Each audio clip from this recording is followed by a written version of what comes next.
Hi, I'm Barb Tessari, and welcome to my Drive-Thru Kitchen, a stress-free approach to shopping, cooking, and eating healthy.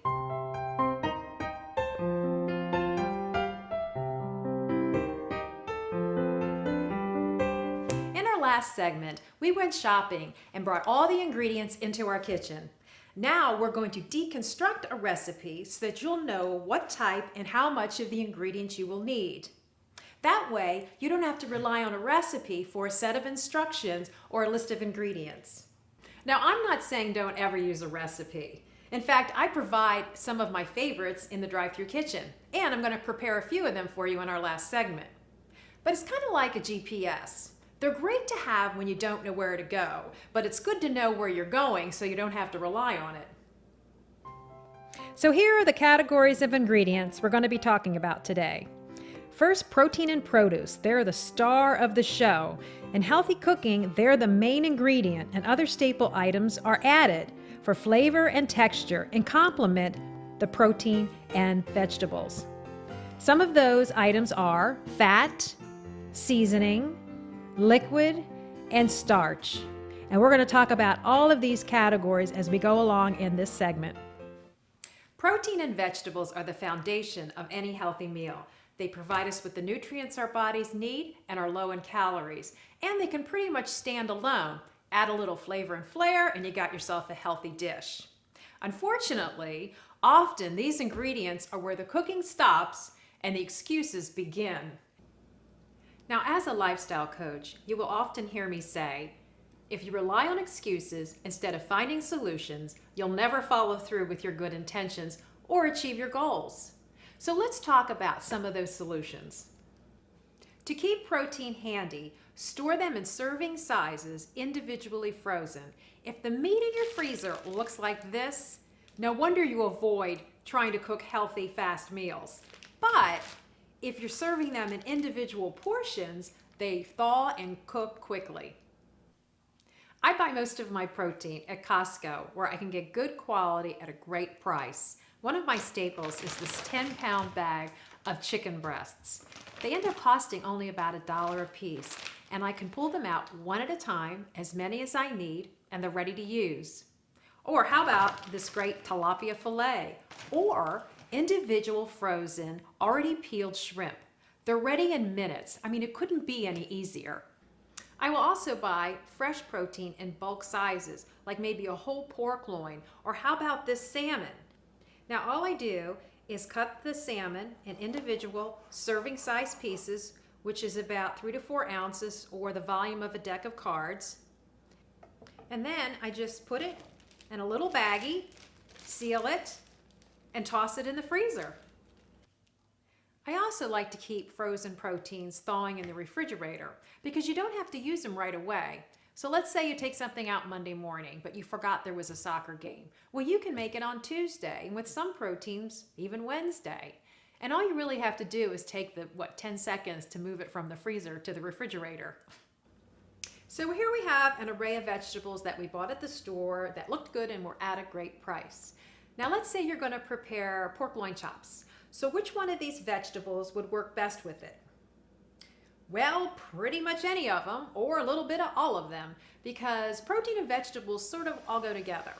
So let's say you have a recipe, and it calls for 4 chicken breasts, a cup of zucchini, half a cup of green pepper, and onion. But what you have on hand is a salmon, some asparagus, carrots, and shallots. Well, you could use those instead, and the recipe is going to turn out just as good, if not better. So that way you don't need long shopping lists. You just buy what's available, even if you don't know how you're going to use it. And you know, you don't have to be making a healthy meal to have vegetables. You can have a bag of frozen broccoli or serve up some baby carrots, even if you're just having hot dogs. Remember what Grandma always said, eat your vegetables. You know, for some of us, the task of chopping vegetables can be daunting, but it doesn't have to be. You probably just don't have the right tool. And I'm not talking about food processors that you have to put together, take apart, clean, or mandolins, or some new gadget on TV. All you need is a really good knife. Unfortunately, in most kitchens, we have a mismatched set of dull knives that look something like this, They can't even cut anything. So we try to chop our vegetables and it looks something like this. Woo! No wonder it's annoying. I wouldn't want to be doing this either. But if you have a knife like this, which is a Sanduko, it is made for chopping vegetables. So it's really much easier. It's almost like a chopping weapon. So you take your celery here and you put your tip down and you just chop away. And you look like a pro in no time. And you can even dice it just by turning it around. And I'll tell you, it's actually quite relaxing and can be nice to do after a long, stressful day. So now let's take a look at additional items that will complement and add flavor and texture to our protein and vegetables. They are fat, seasoning, liquid, and starch. Cooking your protein and vegetables requires a little oil to seal in the juices and keep them from scorching. Of course, we want to use heart healthy oil, and I almost always use olive oil in my cooking. It's usually used at the preparation process, either drizzled into a pan or right onto the protein and vegetables. Now don't worry, you're going to learn all about this in the next segment when I start cooking with it. Seasonings are very important to add flavor and distinguish taste, particularly when identifying different cuisines. Now for everyday cooking, dry seasoning works just fine. Most of you probably already have a basic set in your pantry, even if you've never used them before. Now the best way to get to know seasoning is to use your sense of smell. For example, oregano and basil will have a distinct smell of Italian cooking, whereas seasonings like cumin or chili powder is definitely Mexican. Or say sage and thyme, you smell that, it reminds you of Thanksgiving dinner. You can also take shortcuts by getting seasoning blends or something like this, which is a great steak rub for barbecuing. Now, of course, you can always use fresh seasoning as well, but sometimes it can get a little expensive and it is perishable. But there is a couple that I like to buy fresh. One is cilantro. I love it in Mexican and Asian food, and you can get it for like 89 cents a bunch, and it'll keep 2 to 3 weeks in the refrigerator.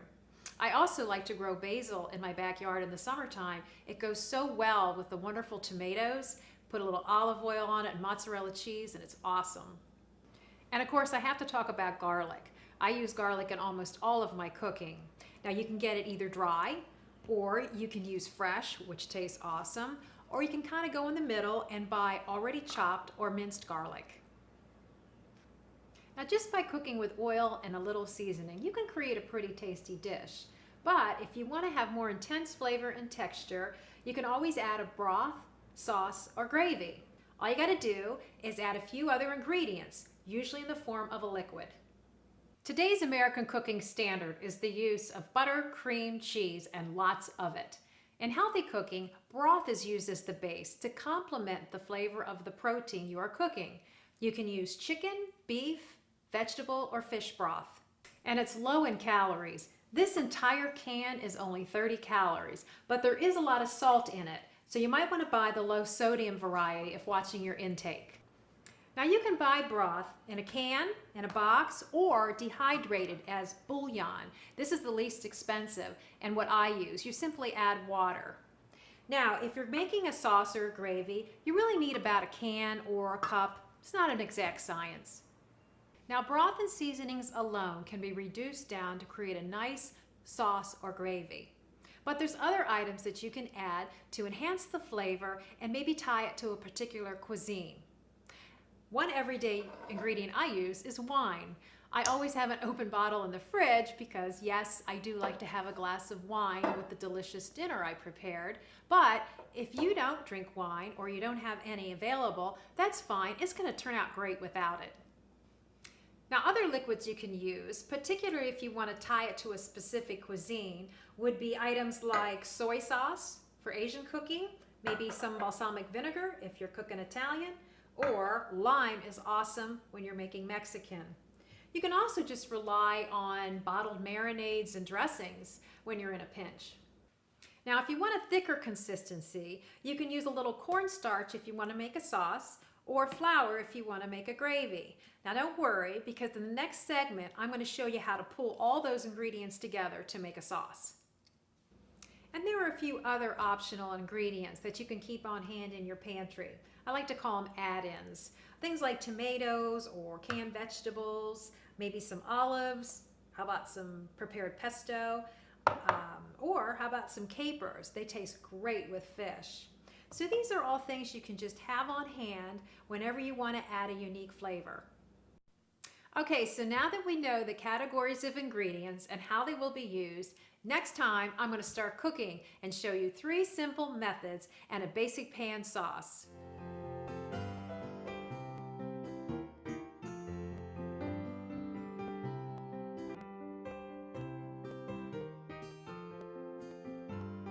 Visit my website at www.barbmotivates.com or email me anytime with questions or comments you have at barb@barbmotivates.com.